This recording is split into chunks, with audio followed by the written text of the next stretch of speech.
Hey, I want to welcome you to another episode of Money Matters Top Tips for Success, where each and every day I bring on new business owners, entrepreneurs, and executives and have them share their top tips for success with you. My name is Adam Torres. You can follow me on Instagram at AskAdamTorres. Keep up with my book releases, book tour schedule, signings, all that other good stuff. Always love to connect with you there. And as always, if you'd like to apply to become a co-author of one of my upcoming books, just head on over to the website, moneymatterstoptips.com, and click on Become an Author to apply. All right, so today is a very special Reunion 2020 episode. What is that? That's when I bring on a guest that I had so much fun with the first time that I had to bring him on back for you. So today's guest is Jim Karrh, who is a consultant, speaker, and author at Karrh Associates. And today we're going to be talking about his brand new book, The Science of Customer Connections, Manage Your Message to Grow Your Business. Jim, welcome back to the show.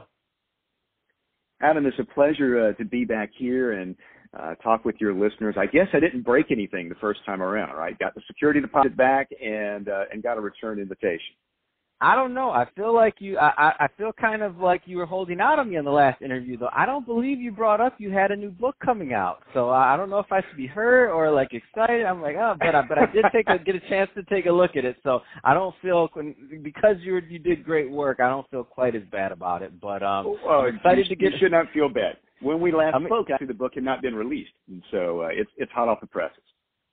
Sounds good, and I can't wait to get into it. But before we do that, let's give the audience a little bit of your background of what you're doing over at Karrh Associates. So tell us a little bit more about your work as a consultant and speaker. Sure. And my work today is informed by the work that I've done in the past. I've been a consumer and audience researcher and teacher. I've been a chief marketing officer, and for the last decade plus, most of my work has been with enterprise sales teams and executives in terms of how do they get the most out of the everyday conversations that they have around their business, whether it be sales conversations or with account teams, delivery, maintenance, all the way around. And what I found, Adam, and for your listeners, is that those everyday conversations, and the hundreds of them that happen every day in and around your business, are an untapped area for growth. A lot of people kind of assume it just kind of takes care of itself, or they don't know what to do about it. And what I do through the book and my programs is to offer some structure and some insights and some simple ways that you can get a handle on all of that. So let's just get right into the book. So The Science of Customer Connections, Manage Your Message to Grow Your Business. So what was the inspiration for this?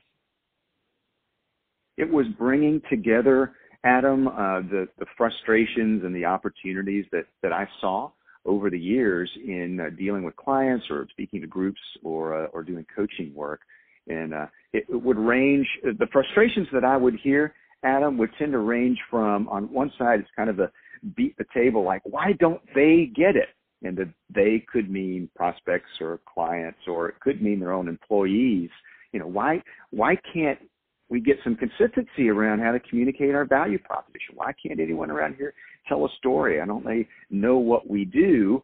And on the other hand, it may be they just kind of put their hands up and say, we just can't do that. I can control the other parts of the business, but I don't seem to have a plan for addressing this. So I thought it made sense to bring the pieces together and organize that in a way that people can make sense of in a simple way, and also practically apply that for their brand, but also apply that across an organization. All right, let's get right into the book. So we're not gonna, for all the listeners, we're not gonna have time to get into all of these chapters, but we're gonna get the tip of the iceberg, as they say, on some of these, and definitely gonna want to go out and grab this book so you get the full message. But speaking of messaging, so chapter 1, your message can be your business advantage if it isn't hiding somewhere. I mean, compelling title. Tell us more. And the whole term messaging is pretty broad. And Adam, a lot of people will consider it different ways. Some will think it's our value prop or our elevator pitch or our slogan or our mission or vision statement. I think that things do get lost. And a lot of organizations will say, oh, well, we got a great mission or vision statement. Well, what we found in both practice but also in research is that most mission or vision statements use the same sets of words. They tend to be committee decisions. It gets drawn out. And so they wind up, because they all sound the same, and not being distinctive. And it's really not the way that real people talk.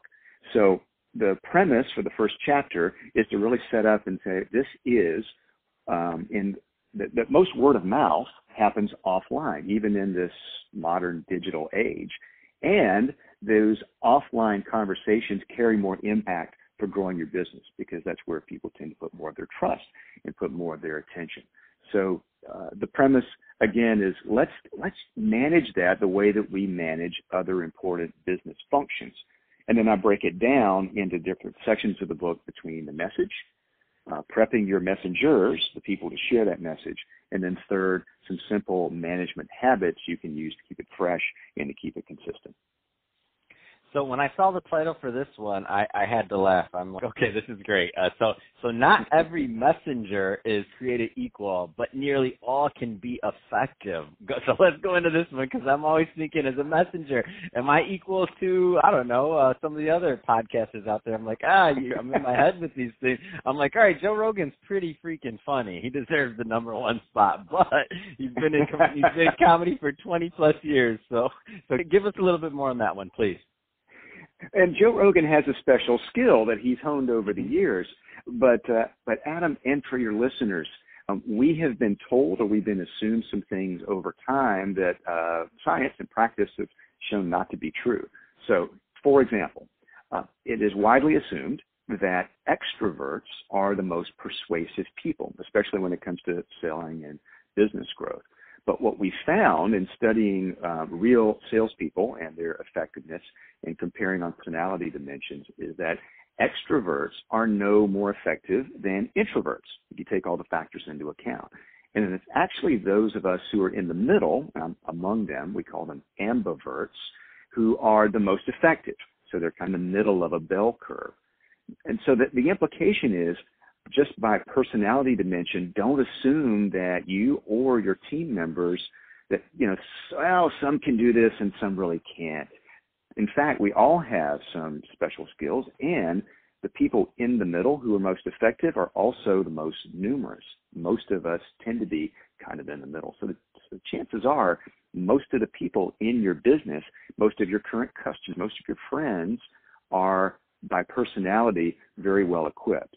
The other part that comes into this is clearly there are generational differences. We talk about millennials versus boomers and Xers and all of that in terms of communication style and preference. But there are a lot of misconceptions in there as well. The fact is that the basics of communication and persuasion hold across the generations. We're not as different as some people might think. So look at your relationships, look at your employees and clients and everyone else, and don't think that there are reasons that they can't do it well or that you can't do it well. Chances are you can. Well, that's awesome. And mind is blown over here. I didn't know an ambivert was a thing, but now I do. I know as soon as you said that, I'm like, what just happened to my life? It's like a mind-blown emoji in real life, because I did not know that was a thing. It's almost like Zoolander and the ambi-turner. I'm sitting here thinking, did Jim make that word up? I'm going to Google it later. No, it's a real thing. Because you have Ph.D. at the end of your name doesn't mean you can just start making stuff up. Well, it's a real psychological term. So ambivert is kind of like someone who's ambidextrous, right? That they can use their left and right hand equally well. But I give it a different name because it is kind of a psychological term. I call those people the nimble majority because they're naturally nimble and asking and answering questions kind of back and forth with conversation, and they are in majority out in the population. Oh, man. So then you're going to tell me next ambi-turner is a real word, too. No, just playing. So I can't verify that for you. Okay, well, you don't know it all. Thank you, Jim. Got it. No, I don't. It was in Zoolander, so there you go. It was on TV. It's real. There you go. So that being said, speaking of real, really want everybody to go pick up this book. So The Science of Customer Connections. That's about all our time for today. I could obviously talk to you about this all day, Jim. So really appreciate you coming on the show. So if somebody wants to learn more about the book or about your company, what's the best way for them to reach out or to connect? The best way to find the book is really anywhere that you choose to consume business books. So Amazon, Indie Books, Barnes & Noble, and there's an audio book that I read that's also available on Audible, Apple, all the usual channels. And for this and other, we've got some free resources and lots of things where people can read and connect with me. So you can connect certainly on LinkedIn. My last name is spelled Karrh, and you can come to jimkarrh.com and find a lot of resources there as well. Perfect. Well, hey, Jim, really appreciate you coming on the show today and sharing more about your book, The Science of Customer Connections, Manage Your Message to Grow Your Business. And to the audience, as always, thank you for tuning in. Hope you had a bunch of fun listening to this. We sure did creating it for you. If you did, don't forget to subscribe to the podcast. If you're watching this on YouTube, leave us some notes about what you think about business messaging. In the comment section on the video, we'll get Jim to answer those questions so that we can have him do the work. I'm all about happy to do that. And Jim, thanks again for coming on the show. It's been fun. Always a treat, Adam. Thank you.